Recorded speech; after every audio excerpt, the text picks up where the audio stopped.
ऐसी कृपा करती हैं कि हम आपके सामने कह पा रहे हैं। और आप लोग भी इतने सौभाग्यशाली हैं कि आपके पुण्य का वर्णन यहां हो नहीं सकता है। अनेक जन्म जन्मांतर के आपके पुण्य उदय हुए हैं, इसलिए आप शिव पुराण की कथा सुनने के लिए उपस्थित हैं।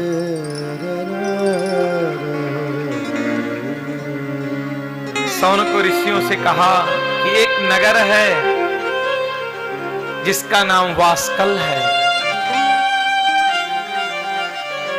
और वास्कल नगर में एक बिंदुक नाम का महापापी ब्राह्मण रहता है। किस प्रकार के पाप करता है? बोले कोई अगर अंधा जा रहा है तो उनको उठा करके कुआं में डाल देता है।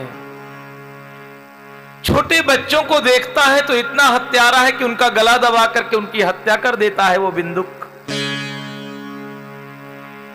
नित्य निरंतर पाप ही पाप करता है वो बिंदुक। और उसकी एक पत्नी है जिसका नाम चंचुला है। स्वपत्नीम चंचुला नामा हित्वा नित्यम सुधर्मिणा। पत्नी बहुत धर्मात्मा है, बहुत ही धर्मात्मा है। नाम है उसका चंचुला। अपने पति बिंदुक को समझाती भी है कि तू इतने पाप क्यों करता है, परंतु बिंदुक समझता ही नहीं है।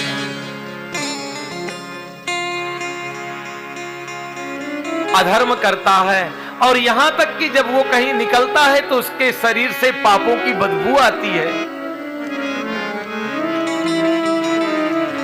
तीर्थों में जाता है तो तीर्थ के देवता उस स्थान को छोड़ देते हैं, इतना पापी है वो बिंदुक।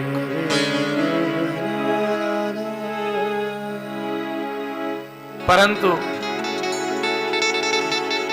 धीरे धीरे करके उस पापी के संग रहते रहते ही चंचुला भी पापी हो गई। संगत का बड़ा प्रभाव पड़ता है। जैसी आपकी संगत होगी वैसी आपकी रंगत बनेगी। इसलिए पापियों की संगत कभी मत करो।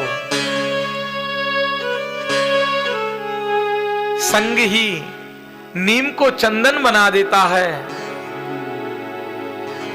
नीम के वृक्ष में भी चंदन जैसी सुगंध भर देता है चंदन, क्योंकि चंदन के संपर्क में आने से नीम को भी चंदन के जैसे घिस के लगाया जाने लगता है। पत्नी बहुत धर्मात्मा थी, पर पति के संग में रहते रहते वो भी पापनी हो गई। पर पुरुष गामनी हो गई। एक दिन रात्रि का समय है, बिंदुक वैश्याओं के पास में गया है। अचानक जल्दी आया तो देखा कि चंचुला भी परपुरुषों के साथ में शयन कर रही है। चंचुला को मारने लगा, पीटने लगा। तो चंचुला ने कहा कि तुम इतना पाप करते हो, अगर मैंने एक पाप कर दिया तो इसमें गलती क्या है? बिंदुक ने कहा कि मैं पाप करने के लिए नहीं रोक रहा हूं, आज से तू और पाप कर।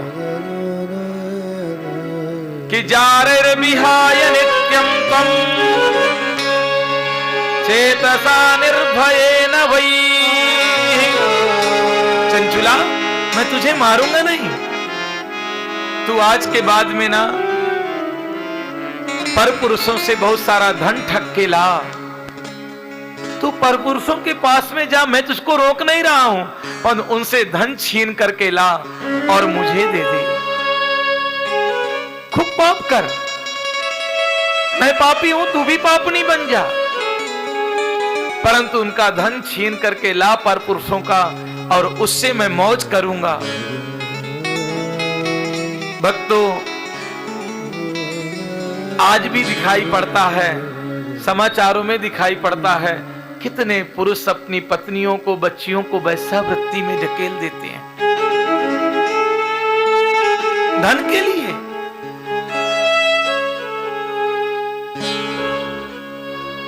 बिंदुक ने चंचुला को वैश्यावृत्ति में ढकेल दिया। और ये बिंदुक पाप करते करते बूढ़ा हो गया और मर भी गया। मरने के बाद भक्तों ये नरक में नहीं गया। आपको एक विशेष बात मैं बताऊं कि नरकों के लिए भी थोड़ा बहुत पुण्य चाहिए, तब नरक जाता है व्यक्ति। थोड़ी बहुत तो कुछ पुण्य हो जीवन में। जब नरकों में नहीं जाता, इतने पाप होते हैं, तो प्रेत बनकर के यहीं भटकता रहता है जीवन भर। इसलिए पाप से बचो। प्रेत योनि नरकों से भी भयानक है। मलमूत्र का भक्षण करना और प्रेत योनि में भटकता हुआ बिंदुक घूम रहा है।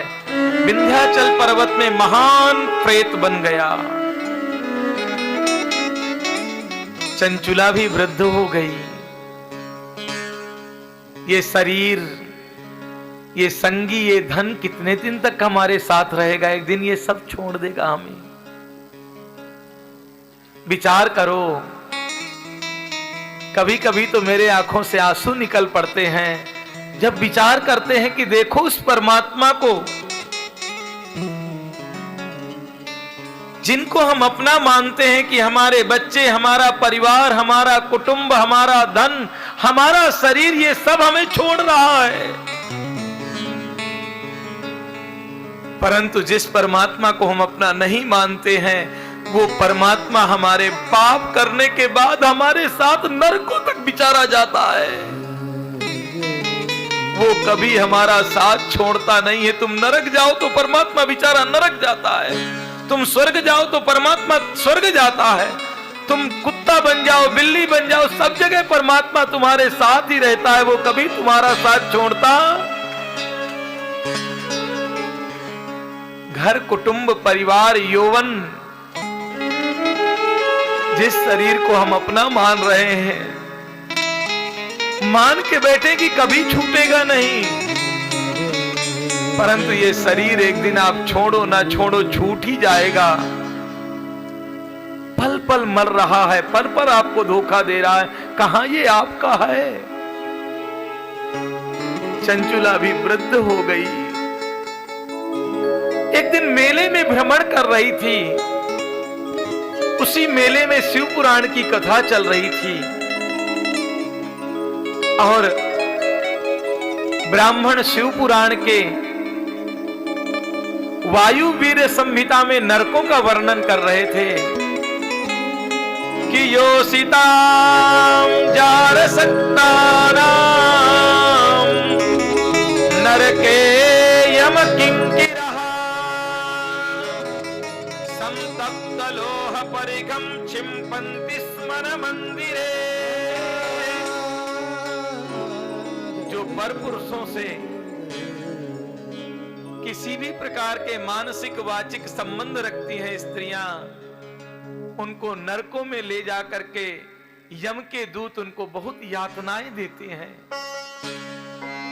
जलते हुए तप्त लोहे के खंभों में उनका आलिंगन कराते हैं। वो जीवात्मा तड़पती हैं।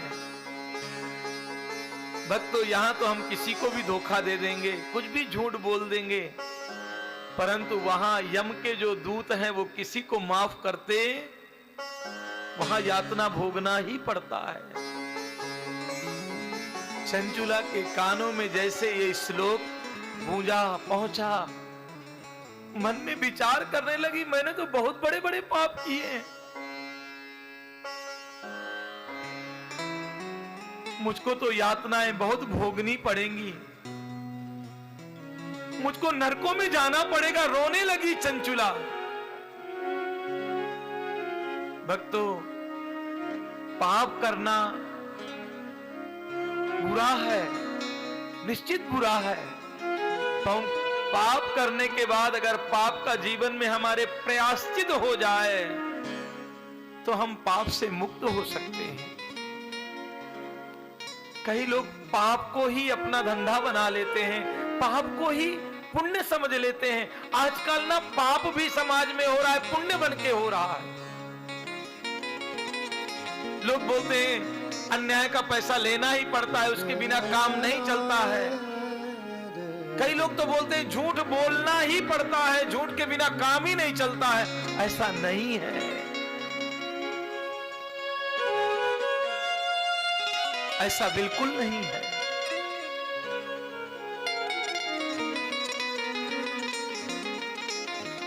आज भी हम सत्य बोल करके जीवन चला सकते हैं, सात्विक जीवन जी सकते हैं।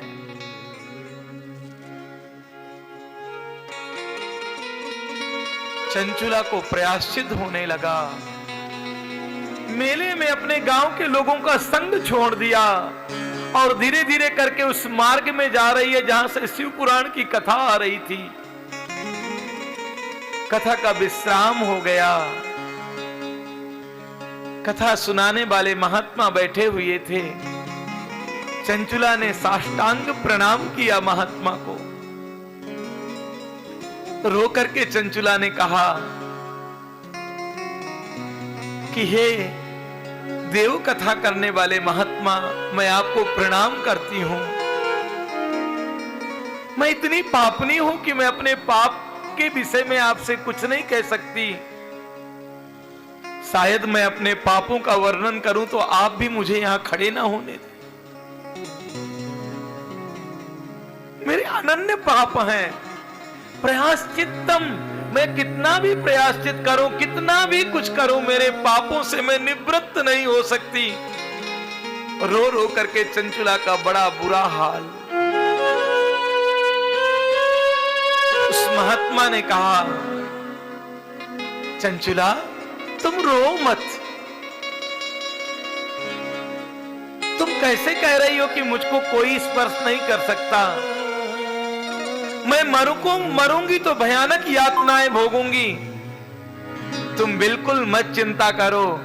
जब ये सारा जहां जिसका हाथ छोड़ देता है उसका हाथ महात्मा पकड़ लेते हैं।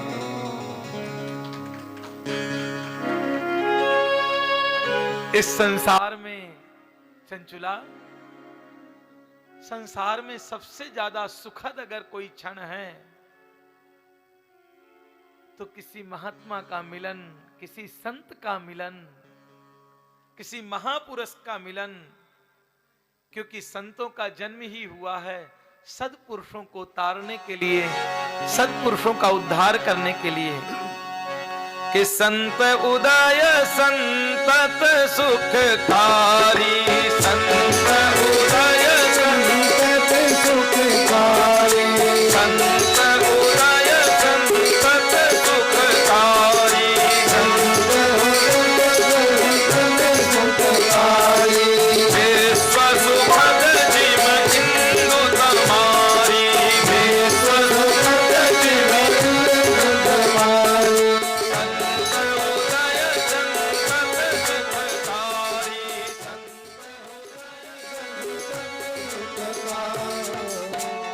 महात्मा ने कहा कि संतों का उदय ही होता है सत्पुरुषों को सुख देने के लिए। जैसे चंद्रमा का उदय होता है रात्रि में प्रत्येक मनुष्य को शीतलता देने के लिए, इसलिए हे चंचुला तू बिल्कुल दुख मत कर। पुराणम शिव पुराणम ही संहिता सर्व पाप विमुच्यते।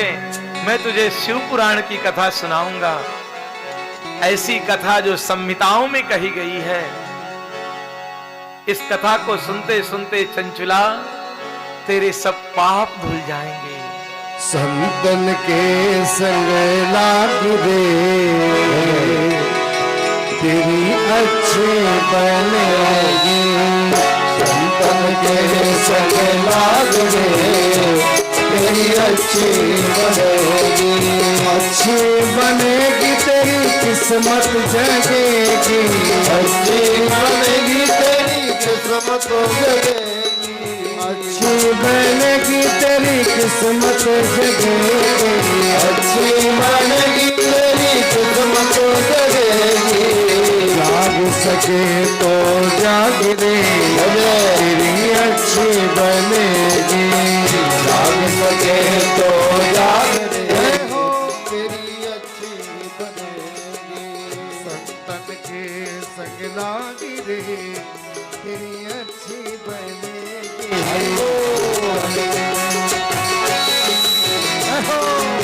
तालियों की सेवा करते हुए हरि बोल।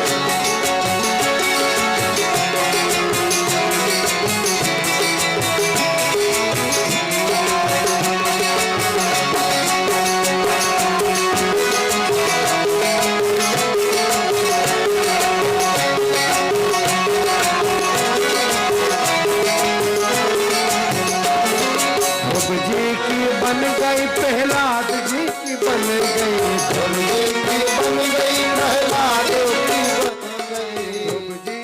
बन गई, प्रहलाद की बन गई, ध्रुव जी की बन गई प्रहलाद की बन गई। अरे हरि चरणों में लाग रे, हरि चरणों में लाग रे तेरी अच्छी बनेगी। संतन के संग लाग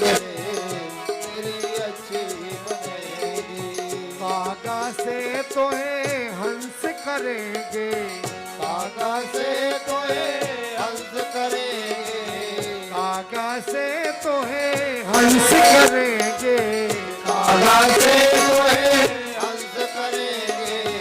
मिट जाए और के दाग रे तेरी अच्छी बनेगी।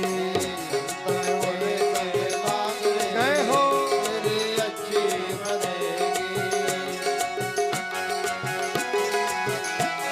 भगवान की जय हो।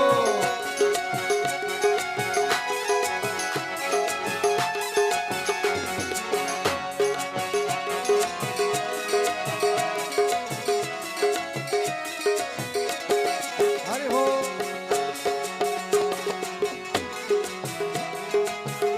और मोहिन सा में बहुत दिन सोए, मोहिन सा में बहुत दिन सोए, मोहिन सा में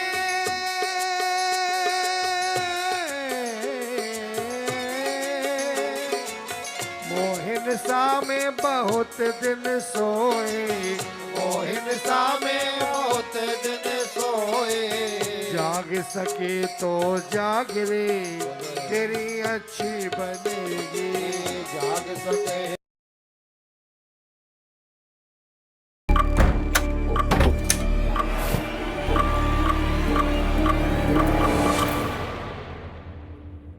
Want better cooling from your AC? Book No Broker AC servicing, and then if the cooling isn't as fresh as new, No Broker will